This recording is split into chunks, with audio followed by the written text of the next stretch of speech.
दोस्तों, स्वागत है आपका हमारे चैनल आर.के. वर्मा में। वीडियो को पूरा जरूर देखें। मन को मोहने वाली प्रेरणादायक और मजेदार कहानी। एक बोलने वाली चिड़िया, दो शीशे के टुकड़े की रहस्यमय करामत। दोस्तों, ईरान में खुसरू शाह नाम का एक बादशाह राज्य करता था। अपनी प्रजा का सुख दुख जानने के लिए वह अक्सर रात के समय भेष बदलकर शहर में घूमा करता था। एक रात बादशाह इसी सिलसिले में घूमते हुए एक संकरी गली से होकर जा रहा था। तभी एक घर में उसने तीन सगी बहनों को आपस में बातें करते सुना। बादशाह छिपकर उनकी बातें सुनने लगा। एक बहन, जो सबसे बड़ी थी, उसने कहा, अगर मेरी शादी राजमहल के चौकीदार से हो जाए तो मजा आ जाए। तब मुझे जिस चीज की जरूरत होगी वह मुझे राजमहल से मिल जाया करेगी। यह सुनकर मझली बहन बोली, मुझे तो बढ़िया बढ़िया चीजें खाने का शौक है। अगर मेरी शादी राजमहल के रसोइये से हो जाए तो कितना अच्छा हो। तब मुझे रोज ही मेरी मनपसंद चीजें खाने को मिला करेंगी। छोटी बहन अपनी दोनों बहनों से ज्यादा सुंदर थी। उसने कहा, मेरा मन तो बादशाह से शादी करने का है। फिर तो मैं जो भी मांगूंगी तुरंत हाजिर हो जाएगा। बादशाह से शादी करने का ख्वाब भूलकर भी कभी मत देखना। बादशाह तो हम लोगों की ओर नजर उठाकर भी नहीं देखेगा। दोनों बड़ी बहनें हंसती हुई बोली, जब सोचनी ही है तो ऊंची बात क्यों न सोची जाए। छोटी बहन ने कहा, क्या पता अल्लाह हमारी फरियाद सुन ही ले। बादशाह उन तीनों बहनों की बातें सुनकर वहां से चला गया। दूसरे दिन उसने तीनों बहनों को दरबार में बुलाकर उनकी इच्छाएं पूरी कर दीं। इसके बाद तीनों बहनें अपने अपने पतियों के संग राजमहल में अपने अपने रुतबे के अनुसार रहने लगीं। सबसे छोटी बहन की शादी बादशाह से हुई थी, इसलिए राजमहल का हर आदमी उसका बहुत सम्मान करता था। उसे मलिका जैसा आदर मिलता, जबकि दोनों बड़ी बहनों को वैसा सम्मान मिल नहीं पाता था। इस कारण उसकी दोनों बड़ी बहनें उससे ईर्ष्या करने लगी थीं। कुछ समय के बाद छोटी बहन ने एक राजकुमार को जन्म दिया। इससे दोनों बहनें और भी जल भुन उठीं। उनके अभी तक कोई संतान न तो हुई थी और न ही निकट भविष्य में होने को कोई उम्मीद थी। अतः उनसे अपनी बहन की यह खुशी देखी न गई। दोनों ने योजना बनाकर छोटी बहन के बच्चे को उठा लिया। उन्होंने बच्चे को एक कपड़े में लपेटा और उसे एक टोकरी में रखकर नदी में बहा दिया और बच्चे की जगह उन्होंने एक पिल्ला लाकर रख दिया। बादशाह को जब पता चला कि बेगम ने एक पिल्ले को जन्म दिया है तो उसको बहुत गुस्सा आया। उसने बेगम को मार डालने का हुक्म दिया। लेकिन वजीर ने बादशाह को समझाया कि स्त्री की हत्या करना पाप है, इसलिए बेगम की जान बच गई। इधर बेगम की बहनों द्वारा नदी में छोड़ी हुई टोकरी बहती बहती नदी के दूसरे किनारे पर जा लगी। नदी के दूसरे किनारे पर बादशाह के सेवा निवृत्त सेनापति का मकान था। सेनापति की नजर पानी में बहती हुई टोकरी पर पड़ी। उसने तुरंत टोकरी को पानी से बाहर निकाल लिया। टोकरी में एक नवजात बच्चे को देखकर उसके आश्चर्य का ठिकाना न रहा। सेनापति के कोई संतान न थी। उसने बच्चे को अपनी गोद में उठा लिया और अपने घर ले गया। बच्चे को देखकर उसकी पत्नी भी फूली नहीं समाई। पति पत्नी उस बच्चे का पालन पोषण अपनी संतान की तरह करने लगे। कुछ समय के बाद छोटी बहन ने फिर एक राजकुमार को जन्म दिया। इस बार भी उसकी ईर्ष्यालु बहनों ने वही किया जो उन्होंने पहली बार किया था। उन्होंने बच्चे को एक कपड़े में लपेटा और उसे एक टोकरी में रखकर नदी में बहा दिया। इस बार भी नदी में बहती हुई टोकरी उसी सेवा निवृत्त सेनापति के हाथ लगी। वह बच्चे को गोद में उठाकर अपने घर ले गया। बादशाह को बता दिया गया कि बेगम ने एक बिलौटे को जन्म दिया है। इस बिलौटे को नगर के बाहर दूर फेंकवा दिया गया। बादशाह को इससे बड़ा आघात लगा। बादशाह को बेगम पर भी बहुत गुस्सा आया। उसका दिल चाह रहा था कि ऐसी मनहूस बेगम को तो फांसी पर लटका देना चाहिए। वह ऐसा हुक्म जारी भी कर देता, मगर स्त्री हत्या के पाप के डर से वह बेगम की हत्या करने का हुक्म नहीं दे सका। कुछ समय के बाद बेगम ने एक राजकुमारी को जन्म दिया। बेगम की ईर्ष्यालु बहनों ने बच्ची को भी कपड़े में लपेटा और एक टोकरी में रखकर नदी में बहा दिया। बहती हुई यह टोकरी भी उसी सेवानिवृत्त सेनापति के हाथ लगी। वह बच्ची को अपने घर ले गया। सेनापति और उसकी पत्नी दोनों बच्चों के साथ साथ इस बच्ची को भी बड़े प्यार दुलार से पालने पोसने लगे। इस बार बादशाह को बताया गया कि बेगम ने एक गुड़िया को जन्म दिया है। अब ती बादशाह को इतना गुस्सा आया कि उसने बेगम को राजमहल से बाहर निकाल दिया।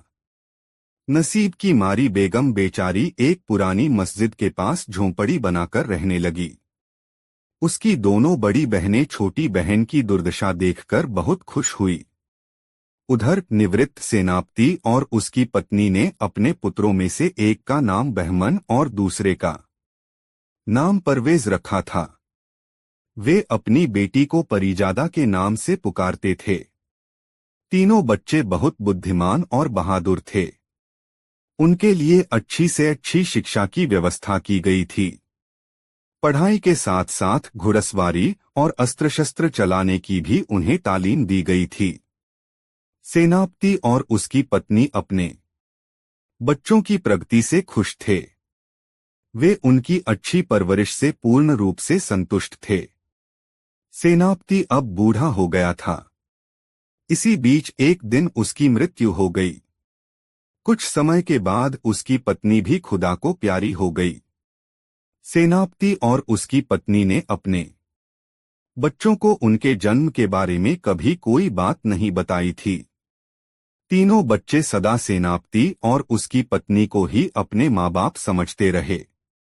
इसलिए उन्हें सेनापति और उसकी पत्नी अर्थात अपने माता पिता की मृत्यु का बहुत दुख हुआ। एक दिन बहमन और परवेज जंगल में शिकार खेलने गए हुए थे। तभी एक भिखारिन परिजादा के पास आई। वह जंगल में अकेली रहती थी। परिजादा ने प्रेम पूर्वक उसका स्वागत किया। परिजादा के प्रेमपूर्ण व्यवहार से भिखारिन बहुत खुश हुई।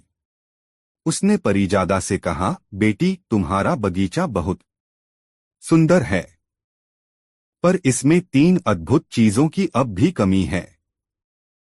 3 अद्भुत चीजें? वे क्या क्या हैं? परिजादा ने उससे पूछा। भिखारिन ने कहा, एक तो तुम्हारे बगीचे में बोलने वाली चिड़िया नहीं है। जो बातें हम नहीं जानते वह बातें भी वह चिड़िया जानती है।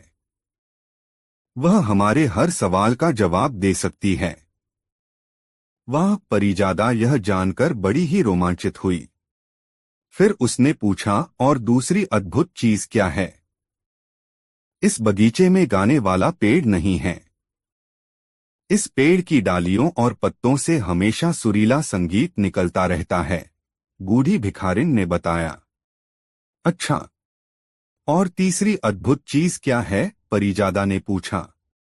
तीसरी चीज जादुई सुनहरा जल है, बेटी। यदि इस जल की एक बूंद भी किसी हौज में डाल दी जाए तो उस हौज का सारा पानी रंगीन हो जाता है, भिखारिन ने कहा। ये तीनों अद्भुत चीजें कहाँ मिलेंगी? परिजादा ने पूछा। भिखारिन ने कहा, इन चीजों को हासिल करने के लिए तुम्हें बहुत जोखिम उठाना पड़ेगा। पर मैं जानती हूँ तुम्हारे दोनों भाई बहुत बहादुर हैं। इसलिए मैं तुम्हें इन चीजों को पाने का उपाय बताती हूँ। नगर की पूर्व दिशा में लगातार 21 दिन तक चलते रहना होगा। 21वें दिन तुम्हें एक आदमी मिलेगा। वह तुम्हें बताएगा कि ये तीनों चीजें कहाँ मिलेंगी। यह कहकर भिखारिन चली गई। बहमन और परवेज जब शिकार से घर लौटे तो परिजादा ने भिखारिन से हुई सारी बातचीत उन्हें कह सुनाई। परिजादा की बातें सुनकर दोनों भाई इन तीनों अद्भुत चीजों को पाने के लिए उत्सुक हो उठे। वे हर तरह का खतरा उठाने के लिए तैयार हो गए। पहले बहमन ने इन अद्भुत वस्तुओं की खोज में जाने का निर्णय किया। उसने अपना धनुष बाण लिया, तलवार उठाई और एक पानीदार घोड़े पर सवार होकर अपने भाई भन से विदा लेकर चल दिया। जाते समय परिजादा ने बहमन से कहा, भैया, तुम इतनी दूर जा रहे हो और तुम्हारा सफर खतरों से भरा हुआ है। आखिर हमें इस बात का पता कैसे चलेगा कि तुम सही सलामत हो? बहमन ने उसे एक कटार देते हुए कहा, जब तक इस कटार की धार चमकती रहेगी तब तक समझना कि मैं सलामत हूँ। जिस समय यह कटार खून से रंग जाए उस समय यह मान लेना कि मैं जिंदा नहीं हूँ।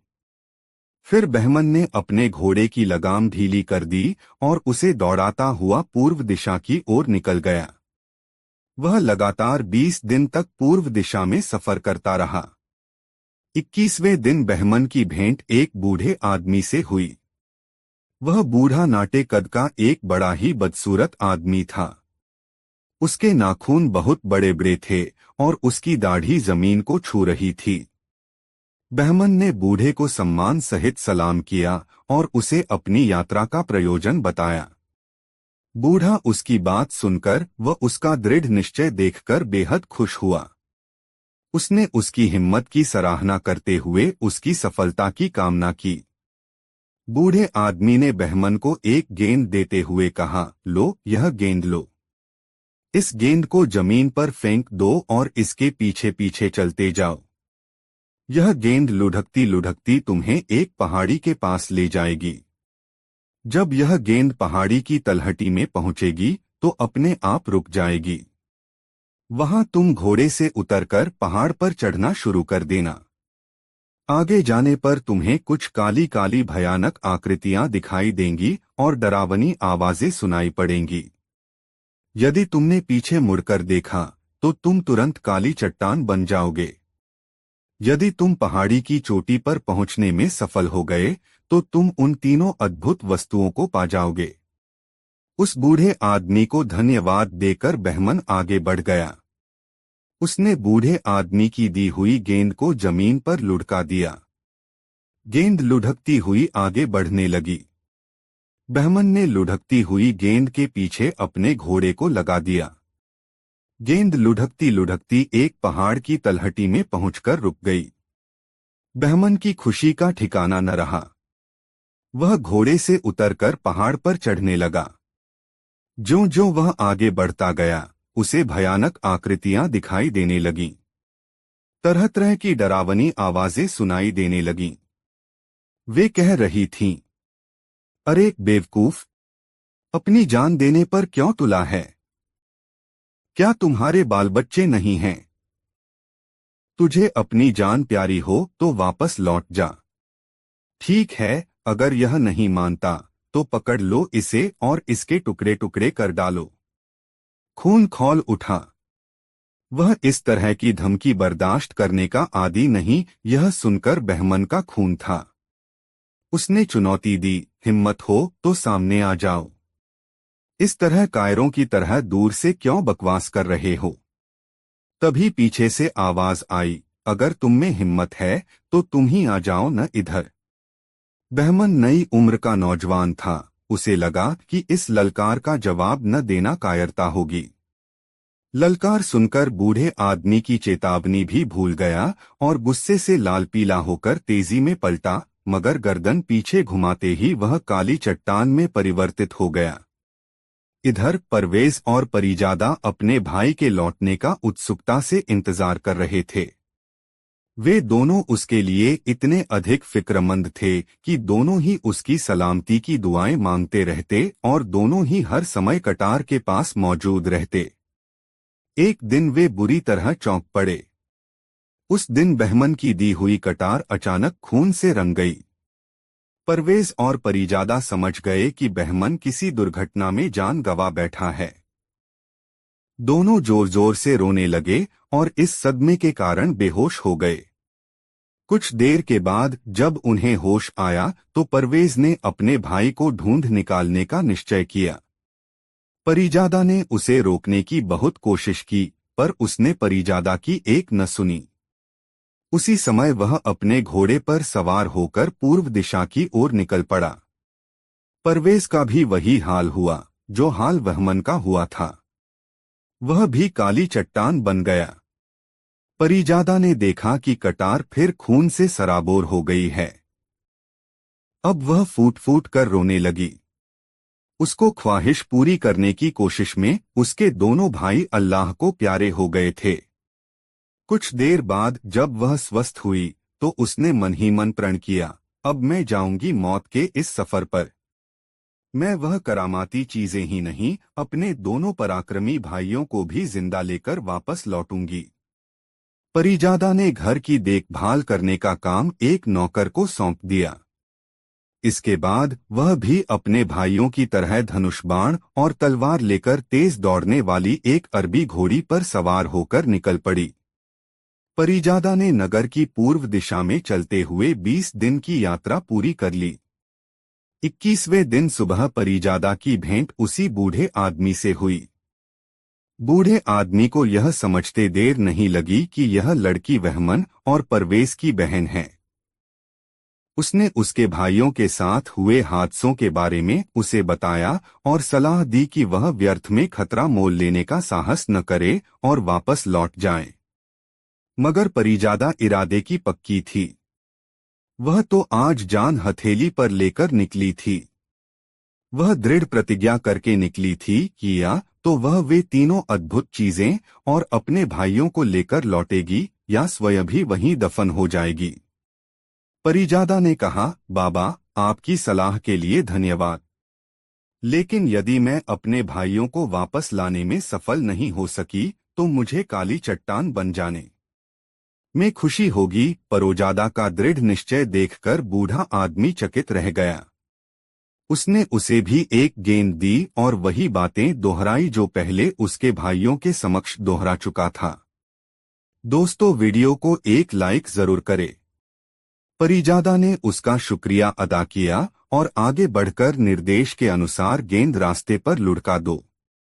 वह उसके पीछे पीछे अपनी घोड़ी दौड़ाने लगी। गेंद लुढ़कती लुढ़कती एक पहाड़ की तलहटी में जाकर रुक गई। परिजादा तुरंत घोड़ी से उतर पड़ी। उसने पहाड़ पर चढ़ना शुरू कर दिया। ज्यों-ज्यों वह आगे बढ़ती गई त्यों-त्यों उसे भी भयंकर आवाजें सुनाई पड़ने लगीं और बाघ, शेर, अजगर तथा अन्य जानवरों की भयंकर आकृतियां दिखाई देने लगीं। चतुर परिजादा को एक तरकीब सूझी। उसने अपनी आंखों पर पट्टी बांध ली और कानों में रुई ठूंस ली। इससे उसे भयानक आकृतियां दिखनी और डरावनी आवाजें सुनाई देनी बंद हो गई। फिर तो वह आसानी से पहाड़ की चोटी पर पहुंच गई। ऊपर पहुंचकर परिजादा ने आंखों से पट्टी उतार दी और कानों में से रुई के फाहे निकाल दिए। तत्पश्चात आंखें खोलते ही परिजादा को अपने सामने सोने का एक पिंजरा दिखाई दिया। पिंजरे की चिड़िया उसे देखकर चहकने लगी। चिड़िया की मीठी बोली सुनकर परिजादा बहुत खुश हुई। चिड़िया ने परिजादा से कहा, बहन, मुझे मालूम है तुमने 3 अद्भुत चीजें पाने के लिए इतना बड़ा खतरा मोल लिया है। अब तीनों अद्भुत चीजें तुम्हारे समीप हैं। यह सामने गाने वाला पेड़ है। इसमें से तुम एक टहनी तोड़ लो। इसे अपने बगीचे में लगा देना। यहां से 100 कदम दूर एक झरना है। एक सुराही में उसका सुनहरा पानी भर लो और इसे अपने साथ ले जाओ। इस तरह परिजादा ने बोलने वाली चिड़िया, गाने वाला पेड़ और सुनहरा जल प्राप्त कर लिया। अब उसे अपने दोनों भाइयों की याद आई। उनकी याद आते ही उसकी आंखों में आंसू आ गए। उसने बोलने वाली चिड़िया से कहा, क्या तुम्हें मालूम है कि मेरे दोनों भाई कहाँ हैं? क्या तुम मुझे उन्हें जीवित करने का उपाय बता सकती हो? चिड़िया ने कहा, अब तो यह सब बड़ा आसान है बहन। तुम यह सुनहरा जल काली चट्टानों पर छिड़क दो। इससे तुम्हारे भाइयों के साथ साथ चट्टान बन चुके दूसरे सभी नौजवान फिर से जीवित हो उठेंगे। यह सुनते ही परिजादा ने हर काली चट्टान पर सुनहरा जल छिड़क दिया। दूसरे नौजवानों के साथ साथ उसके दोनों भाई भी जीवित हो उठे। वे दौड़कर आए और परिजादा से गले लगकर मिले। खुशी के मारे उनकी आंखों में आंसू छलक आए। तीनों भाई बहन तीनों अद्भुत वस्तुएं लेकर खुशी खुशी घर लौट आए। पहाड़ की चोटी से वापस लौटते समय न उन्हें कोई भयानक आकृति दिखाई दी और न ही डरावनी आवाजें ही सुनाई पड़ी। बोलने वाली चिड़िया का पिंजरा दीवानखाने में टांग दिया गया। गाने वाले पेड़ की टहनी बगीचे में लगा दी गई। अब उसमें से मधुर संगीत निकलने लगा। बगीचे में सफेद संगमरमर से एक सुंदर हौज बनाया गया। उसमें सुराही से सुनहरा जल डाल दिया गया। हौज का पानी रंगीन हो गया। उसमें हमेशा रंगीन पानी का फव्वारा छूटता रहता। अब परिजादा और उसके दोनों भाई आनंदपूर्वक रहने लगे। एक दिन बहमन और परवेज जंगल में शिकार खेलने गए थे। वहां बादशाह खुसरू शाह से उनकी भेंट हो गई। बादशाह इन दोनों सुंदर व तेजस्वी युवकों से बहुत प्रभावित हुआ। उसने दोनों भाइयों से कुछ देर बातचीत की। फिर बादशाह ने उन्हें राजमहल में अपने साथ भोजन करने का निमंत्रण दिया। बहमन और परवेज सुल्तान के निमंत्रण पर राजमहल पहुंचे। सुल्तान ने उनकी खूब आवभगत की। वापस आते समय दोनों भाइयों ने भी सुल्तान को अपने घर भोजन करने का निमंत्रण दिया, जिसे बादशाह ने सहर्ष स्वीकार कर लिया। घर आकर दोनों भाइयों ने परिजादा को यह बात बताई तो वह सोच में पड़ गई। सुल्तान को भोजन में क्या पसंद है, उसके बारे में उसे कुछ भी पता नहीं था। अंत में उसने बोलने वाली चिड़िया से बादशाह की पसंदगी के बारे में पूछा। चिड़िया ने जवाब दिया, तुम आटे में जामुन के बराबर मोती मिलाकर उसकी जायकेदार सब्जी बना लो। यह व्यंजन भोजन के साथ बादशाह को परोसना आवश्यक है। उसकी बात सुनकर परिजादा आश्चर्यचकित रह गई और बोली, कहीं मोतियों की भी सब्जी बनती है? भला मैं तुमसे जो कह रही हूं तुम वही करो। तुम्हें कई चीजों के बारे में पता नहीं है। पर मैं सब कुछ जानती हूं, बोलने वाली चिड़िया ने कहा। जाओ, जैसा मैंने कहा है वैसा ही करो। और फिर बोलने वाली चिड़िया की सलाह से परिजादा ने तरह तरह के खाद्य पदार्थ बनाए। उसने मोतियों की जायकेदार सब्जी भी बनाई। शाम को बहमन और परवेज बादशाह को अपने साथ लेकर घर आए। परिजादा ने बादशाह का हार्दिक स्वागत किया। बहमन और परवेज ने बादशाह को अपना मकान और बगीचा दिखाया। बादशाह को बोलने वाली चिड़िया, गाने वाला पेड़ और हौज का सुनहरा पानी देखकर बहुत आश्चर्य हुआ। तब दोनों भाइयों ने उन्हें हासिल करने की रोमांचक कहानी बादशाह को कह सुनाई। बादशाह ने दोनों भाइयों की बातें बहुत ध्यान से सुनी। इसके बाद वे भोजन करने बैठे। सुल्तान ने सब्जी का एक टुकड़ा मुंह में डाला। उसे लगा कि सब्जी में कोई कठोर चीज है। उसने उस कठोर चोंच को मुंह से निकालकर देखा तो वह चमकता हुआ मोती था। बादशाह को बहुत ताज्जुब हुआ। उसने परिजादा की ओर देखते हुए पूछा, अरे बेटी, यह क्या? मोतियों की भी कहीं सब्जी बनती है? यह सुनकर परिजादा झेंप गई। उसने चिड़िया की ओर देखा। चिड़िया ने तुरंत जवाब दिया, जहां पनाह, गुस्ताखी माफ हो। यदि आपकी बेगम कुत्ते के पिल्ले, बिलौटे और गुड़िया को जन्म दे सकती है तो परिजादा मोतियों की सब्जी क्यों नहीं बना सकती? यह सुनते ही बादशाह चौंक उठा। वह सोचने लगा, इस चिड़िया को तो सब कुछ मालूम है। फिर तो इसे यह भी मालूम होगा कि सच्चाई क्या है। उसने चिड़िया से पूछा, तो क्या तुम मुझे यह बता सकती हो कि आखिर सच्चाई क्या है? चिड़िया ने कहा, जहां पनाह, मैं दुनिया की हर बात की जानकारी रखती हूँ। आपके साथ भोजन करने वाले दोनों युवक और यह लड़की तीनों आपकी ही संतान हैं। यह सुनते ही बादशाह सन्नाटे में आ गया। वह आंखें फाड़ फाड़ कर चिड़िया को देखने लगा। चिड़िया बताती रही, आपकी बेगम की दोनों बड़ी बहनें बेगम से बहुत ईर्ष्या करती थीं। उन्हें बेगम न बन पाने का दुख था, इसलिए वे बेगम को हर तरह से दुखी देखना चाहती थीं। इसलिए बेगम को हर बार बच्चा होने पर वे जलभुन उठती थीं और चालें चलकर उन्होंने आपको गलत सूचना दी। अपनी दोनों सालियों की करतूतें सुनकर बादशाह का खून खौलने लगा। फिर चिड़िया ने बादशाह के तीनों बच्चों के जन्म और उनके पालन पोषण की सारी कहानी बादशाह को बताई। अब तो बादशाह को निर्दोष बेगम को महल से निकालने का बड़ा अफसोस हुआ। वह अपने तीनों बच्चों को छाती से लगाकर फूट फूट कर रोने लगा।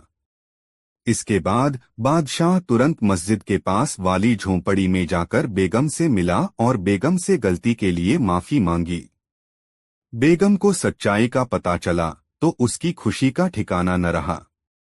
उसकी आंखों में आंसू छलक आए। उसने अपने बच्चों को सीने से लगा लिया और बादशाह से बोली, माफी मांगकर मुझे शर्मिंदा न करें जहांपनाह। मेरे लिए तो यही खुशी की बात है कि मैं आपकी नजर में दोषी नहीं हूँ। बादशाह अपनी बेगम और तीनों बच्चों को साथ लेकर राजमहल में लौट आया। महल में आकर बादशाह ने अपनी दोनों सालियों को तलब किया। वह उन्हें कड़ी से कड़ी सजा देना चाहता था, पर दयालु बेगम ने बादशाह से आग्रह कर उन्हें क्षमा दिलवा दी और फिर बादशाह अपने परिवार के साथ आनंद से रहने लगा। दोस्तों, यह कहानी आपको कैसी लगी, अपना अनुभव कमेंट बॉक्स में जरूर बताएं। शीशे के टुकड़े की रहस्यमय करामात। दोस्तों, बगदाद शहर में हसन रस्सीवाला नाम का एक आदमी रहता था। नाम तो उसका हसन था, मगर चूंकि वह दिन भर रस्सियां बनाने का काम करता था, इसलिए लोग उसे हसन रस्सीवाला कहते थे। उसकी पत्नी और बच्चे भी रस्सी बनाने के काम में उसका हाथ बटाया करते थे। इतनी कड़ी मेहनत करने के बाद भी उसके परिवार का मुश्किल से गुजारा होता था। एक दिन साद और सादी नाम के हसन के दो मित्र उससे मिलने आए। वे बगदाद के समीप एक शहर में रहते थे। सादी को हसन से बातचीत करते हुए उसकी गरीबी का एहसास हो गया। इसलिए उसने हसन को सोने की 200 अशर्फियां देते हुए कहा, इन अशर्फियों से तुम अपना व्यवसाय शुरू करो। हम देखना चाहते हैं कि तुम इस धन से कोई व्यवसाय शुरू करके अपनी कमाई बढ़ा सकते हो या नहीं। अशर्फियां पाकर हसन बहुत खुश हुआ। उसने सादी को धन्यवाद देते हुए कहा, सादी भाई, आपका यह एहसान मैं जिंदगी भर नहीं भूलूंगा। मुझे पूरा विश्वास है कि इस धन से मैं अपना व्यवसाय शुरू करके अच्छी कमाई कर सकूंगा। सादी और साद ने उससे कहा, हम भी यही चाहते हैं कि तुम कोई व्यवसाय शुरू करो और अच्छी कमाई करो। अब हम चलते हैं। 6 महीने बाद हम फिर तुमसे मिलने आएंगे। हमें उम्मीद है कि तब तक तुम खुशहाल हो जाओगे। हसन को जिंदगी में पहली बार इतना धन मिला था। अब उसके सामने सबसे बड़ी समस्या इस धन की सुरक्षा की थी। साद और सादी के जाने के बाद उसने सोचा, इन अशर्फियों का क्या किया जाए, इन्हें कहाँ रखा जाए ताकि ये महफूज रहें। आखिरकार उसने उनमें से 10 अशर्फियां अपने खर्च के लिए निकाल लीं और बाकी 190 मोहरें उसने अपनी पगड़ी के एक सिरे में सी लीं और वह सिरा पगड़ी में दबा दिया। अब उसे मोहरों के चोरी हो जाने का बिल्कुल डर नहीं रहा। 10 अशर्फियां लेकर वह बाजार गया। उनसे उसने अपने बेटे के लिए कुछ नए कपड़े और मिठाइयां खरीदी। सब सामान हाथ में लिए वह घर लौट रहा था कि एक चील ने मिठाई के डिब्बे पर झपट्टा मारा, पर हसन ने मिठाई का डिब्बा कसकर पकड़ रखा था। इसलिए वह चील के चंगुल में नहीं आया और उसका वार खाली चला गया। आठ चील ने फिर से हसन के सिर पर झपट्टा मारा और उसकी पगड़ी लेकर वह आकाश में उड़ गई। हसन जोर जोर से चिल्लाने लगा। उसने कुछ दूर तक चील का पीछा भी किया, पर उसे अपनी पगड़ी वापस नहीं मिली। आखिरकार हसन निराश होकर घर लौट आया। उसने सारी घटना अपनी पत्नी और बच्चों को सुनाई और अपनी तकदीर को कोसता हुआ सिर पकड़कर बैठ गया। उसने बताया कि चील किस तरह उसकी पगड़ी लेकर आकाश में उड़ गई, जिसमें उसने सोने की 190 अशर्फियां सी रखी थीं। उसकी बातों पर विश्वास न करके उसके परिवार वालों ने उसकी बात हंसी में उड़ा दी। हसन ने अपने मन को यह दिलासा देकर संतोष कर लिया कि खुदा ने ही उसे यह धन दिया था और उसी ने वापस ले लिया, और फिर से रस्सियां बना बनाकर गरीबी में ज्यों-त्यों अपना गुजारा करने लगा। 6 महीने के बाद उसके मित्र सादी और साद फिर हसन के पास आए। वे उम्मीद कर रहे थे कि इस बार जब हम जाएंगे तो हसन का एक नया ही रूप देखने को मिलेगा, मगर ऐसा कुछ नहीं हुआ था। उसकी हालत देखकर वह भौंचक के रह गए कि हसन तो पहले की तरह ही फक्कड़ था। जब हसन से उन्होंने इसका कारण पूछा तो उसने उन्हें सारी कहानी कह सुनाई कि किस तरह उसने उनकी दी हुई सारी मोहरें गवा दी। हसन की बात सुनकर सादी को बड़ा गुस्सा आया, लेकिन साद ने कहा, सादी गुस्सा मत करो, हसन ईमानदार आदमी है। हो सकता है कि जो कुछ इसने बताया है वह सच हो। सादी ने हसन को फिर 200 मोहरें देते हुए कहा, हसन तुम्हारा कहना सच है, लेकिन इस बार तुम्हें सतर्क रहना होगा। अब तुम इस धन को व्यापार धंधे में लगाना ताकि तुम सुखी हो सको। हम तुम्हें सुखी देखना चाहते हैं। 6 महीने के बाद हम फिर तुम्हारे पास आएंगे। देखो इस बार असावधानी मत बरतना। हसन ने हिचकते हुए धन स्वीकार कर लिया, अपने दोनों मित्रों को बहुत धन्यवाद दिया।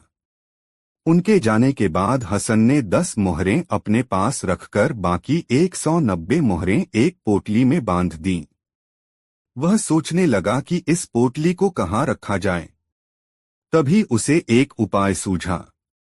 उसने यह पोटली पीतल के एक पुराने मर्तबान में रखकर उसका मुंह अच्छी तरह बंद कर दिया और उस मर्तबान को घर के एक कोने में रख दिया।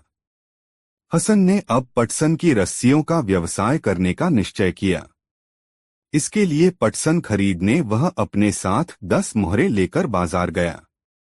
जब हसन पटसन खरीदने बाजार गया हुआ था, तभी एक फेरी वाला साबुन बेचते हुए उसके घर के पास आ पहुंचा। हसन की पत्नी को साबुन की जरूरत थी, लेकिन उसके पास पैसे नहीं थे।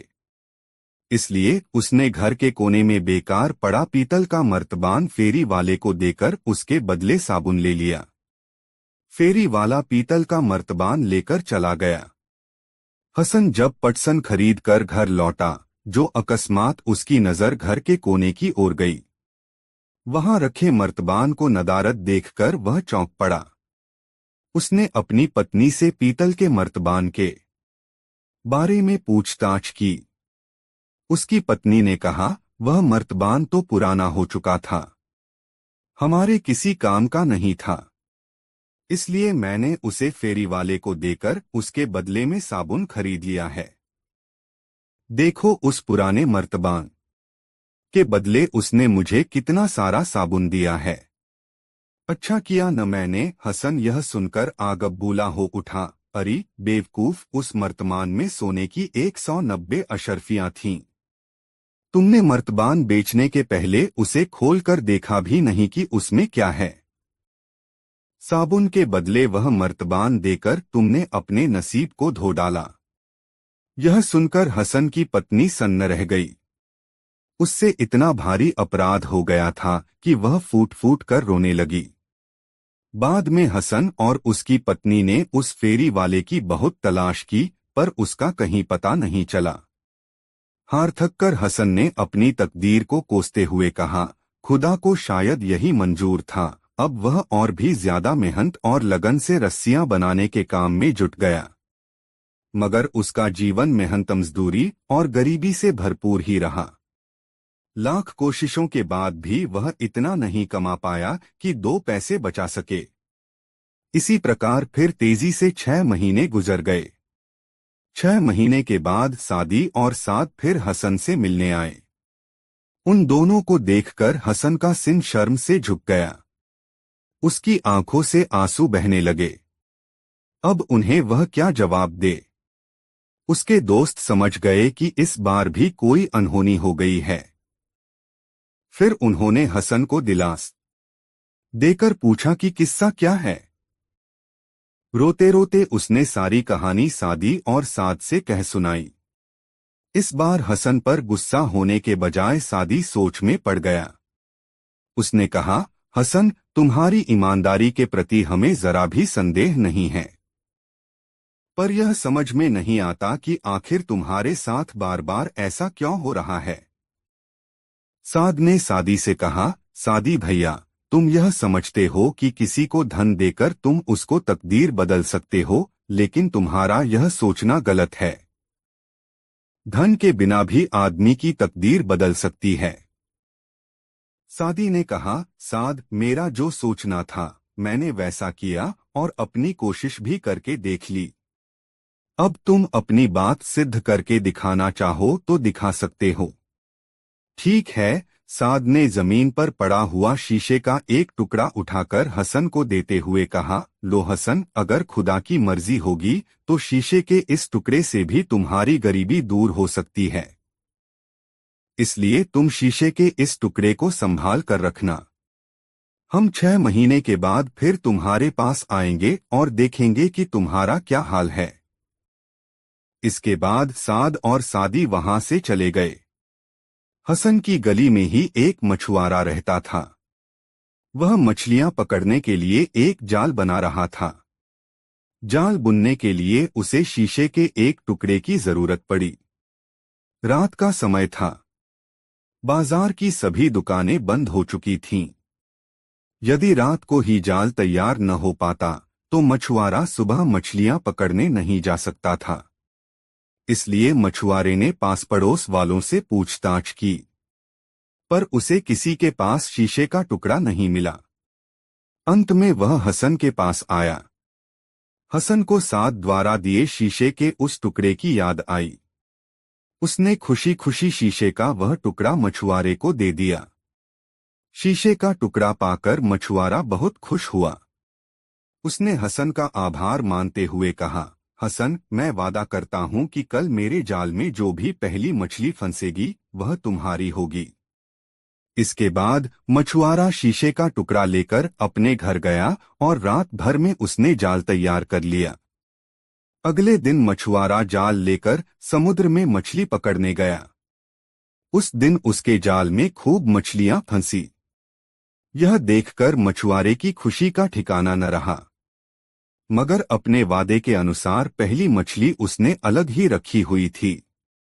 मछलियां लेकर घर लौटते समय उसने वह मछली हसन को भेंट कर दी। हसन ने मछली लेने से बहुत इनकार किया, पर मछुआरा न माना। उसके बार बार आग्रह करने पर हसन ने वह मछली ले ली। हसन की पत्नी ने मछली से स्वादिष्ट व्यंजन बनाया। हसन भोजन करने बैठा तो उसे बच्चों के आपस में झगड़ने की आवाज सुनाई दी। उसने अपनी पत्नी से पूछा, अरे, ये बच्चे आपस में क्यों लड़ रहे हैं? पत्नी बोली, कोई खास बात नहीं है। दरअसल मछली के पेट से एक चमकीला पत्थर निकला था। उसी को लेकर दोनों कब से लड़ रहे हैं। यह बहुत चमकदार और खूबसूरत पत्थर है। इसको चमक से हमारा सारा घर जगमगा उठता है। हसन ने बच्चों को अपने पास बुलाया और उनसे वह पत्थर ले लिया। उसने पत्थर को हाथ में लेकर देखा तो उसकी चमक से उसकी आंखें चौंधियां गई। तभी हसन के पड़ोस में रहने वाली एक महिला वहां आ पहुंची। उसने हसन की पत्नी से पूछा, अरे, तुम्हारे घर में इतना शोर क्यों मचा हुआ है? हसन की पत्नी ने उसे वह चमकदार पत्थर दिखाते हुए कहा, क्या बताऊं बहन, आज तो मेरे बच्चों ने नाक में दम कर रखा है। इस चमकीले पत्थर के लिए दोनों आपस में लड़ रहे हैं। चमकीला पत्थर देखते ही महिला दंग रह गई। उसका पति जौहरी था, इसलिए उसे रत्नों की अच्छी परख थी। वह उस चमकीले पत्थर को देखते ही समझ गई कि यह कोई साधारण पत्थर नहीं, मूल्यवान सच्चा हीरा है और इसकी कीमत लाखों में है। वह इसे पाने के लिए आतुर हो उठी। महिला ने सोचा कि हसन के परिवार वालों को रत्नों की पहचान तो है नहीं, लाखों के इस हीरे को क्यों न औने पौने भाव में हथिया लिया जाए। इसलिए उसने हसन की पत्नी से कहा, अगर तुम्हारे बच्चे इस बेकार पत्थर के लिए लड़ रहे हैं तो लाओ इसे मुझे दे दो, मैं तुम्हें इसके बदले 20 मोहरें दूंगी। मगर हसन की पत्नी ने उसे वह चमकीला पत्थर देने के लिए इनकार कर दिया। उस महिला की बात सुनकर वह समझ गई कि यह जरूर कोई कीमती पत्थर होगा। इसलिए वह महिला बिना मांगे इस पत्थर के लिए 20 मोहरें देने को तैयार हो गई। महिला ने देखा कि इतने सस्ते में काम पटने वाला नहीं है, तो वह झट से उस पत्थर के लिए 100 मोहरें देने को तैयार हो गई। अब हसन और उसकी पत्नी के मन में और संदेह उत्पन्न हो गया। मन ही मन हसन ने सोचा, यह महिला हमें इस बेकार पत्थर के लिए 100 मोहरें देने को तैयार है, तो इसका मतलब यह है कि यह कोई साधारण पत्थर न होकर कोई बहुमूल्य हीरा होना चाहिए। उसने महिला से कहा, बहन जी, हम समझ गए हैं कि यह कोई मामूली पत्थर नहीं है। हम इस पत्थर को कौड़ियों के भाव में नहीं देने वाले। यह पत्थर बहुत कीमती है। महिला ने ताड़ लिया कि हसन वास्तविकता को समझ गया है। उसने हसन से कहा, देखो, वैसे तो यह पत्थर मेरे किसी काम का नहीं है, फिर भी मैं इसे खरीद लेती हूँ। मैं तुम्हें इसके बदले 1000 मोहरें दे दूंगी। लाओ, अब इसे मुझे दे दो। महिला की आतुरता देखकर अब हसन को पूरा विश्वास हो गया कि पत्थर का यह टुकड़ा साधारण पत्थर नहीं, बल्कि कोई मूल्यवान हीरा है। यह महिला इसे सस्ते में ले लेना चाहती है। उसने मुस्कुराते हुए कहा, बहन, जो सच्चे हीरे की कीमत हजारों में नहीं, लाखों में होती है, समझी। यह सुनकर महिला समझ गई सौदा सस्ते में पटने वाला नहीं है। इसलिए वह उस हीरे के लिए 50,000 मोहरें देने को तैयार हो गई। पर हसन ने हीरा देने से इनकार कर दिया। महिला और हसन की बातचीत चल ही रही थी कि तब तक महिला का पति भी वहां आ गया। वह हीरे को देखते ही समझ गया कि यह बहुत ही कीमती हीरा है। ऐसे हीरे बहुत मुश्किल से हाथ लगते हैं। उसने अंदाज लगाया कि इसकी कीमत 2 लाख मोहरों से कम नहीं है। वह तुरंत हसन को इस पत्थर के लिए 80,000 मोहरें देने को तैयार हो गया। हसन ने कहा, मैं इस पत्थर की कीमत 1 लाख मोहर से कम नहीं लूंगा। अगर तुम्हें लेना है तो इतनी कीमत चुकाकर इसे ले जा सकते हो, वरना मैं बाजार में जाकर इसे किसी जौहरी के हाथ बेच दूंगा। आखिरकार जौहरी ने हसन को 1 लाख मोहरें देकर उससे वह हीरा खरीद लिया। हसन को जरा भी उम्मीद नहीं थी कि घर में बेकार पड़े शीशे के टुकड़े के बदले उसे 1 लाख मोहरें मिल जाएंगी। मोहरें पाकर हसन की खुशी की सीमा न रही। उसे शीशे के इस टुकड़े को देने वाले साद की याद हो आई। उसके लिए हसन के दिल से दुआएं निकलने लगीं। हसन ने तहे दिल से उसे दुआ दी। हसन ने इन 1 लाख मोहरों को अच्छे काम में लगाने का निश्चय किया। उस शहर में हसन जैसे रस्सियां बनाने वाले अनेक गरीब लोग रहते थे। अपना गुजर बसर करने के लिए उन्हें दिन भर जी तोड़ मेहनत करनी पड़ती थी। हसन ने उन्हें सस्ते भाव में पटसन एवं सूत देना शुरू कर दिया। उसने उनकी बनाई हुई रस्सियों को भी बाजार में उचित भाव पर बेचना शुरू किया। इस प्रकार धीरे धीरे रस्सियां बनाने वालों की आर्थिक स्थिति सुधरने लगी। हसन को भी अपनी उदार नीतियों के कारण व्यापार में खूब लाभ हुआ। हसन ने अपनी कमाई से एक आलीशान हवेली बनवाई। अब वह अपने परिवार सहित इस हवेली में रहने लगा था। बाद में उसने नदी के किनारे कुछ जमीन और बाग भी खरीद लिया। उस जमीन पर उसने खेती करवानी शुरू कर दी। वह अक्सर अपने परिवार के साथ वहां घूमने जाया करता था। हसन रस्सी वाले को अब लोग हसन सेठ के नाम से जानने लगे थे। मगर हसन इस बात को नहीं भूला कि उसे जो समृद्धि नसीब हुई है उसमें उसके दो दोस्तों सादी और साद का बहुत बड़ा योगदान था। हसन अपने इन दोस्तों को हमेशा याद रखता तथा बेचैनी से उनके आने की प्रतीक्षा किया करता था। कुछ अरसे बाद ही उसकी यह मुराद पूरी हो गई। एक दिन सादी और साद दोनों हसन से मिलने आ पहुंचे। हसन को सुखी और संपन्न देखकर उन दोनों को बहुत आश्चर्य हुआ। साथ ही उसकी संपन्नता देखकर खुशी भी बहुत हुई। हसन ने सादी और साद का दिल खोलकर स्वागत किया। फिर हसन ने उन्हें बताया कि किस प्रकार एक शीशे के टुकड़े की बदौलत तरक्की करता करता वह यहाँ तक आ पहुंचा था। हसन की बातें सुनकर उसके दोनों मित्रों की खुशी का ठिकाना न रहा। सादी ने हसन से पूछा, क्यों हसन, तुमने इतनी प्रगति सोने की 400 मोहरों की बदौलत की है या शीशे के उस टुकड़े की बदौलत? दोनों की बदौलत, हसन ने मुस्कराते हुए जवाब दिया।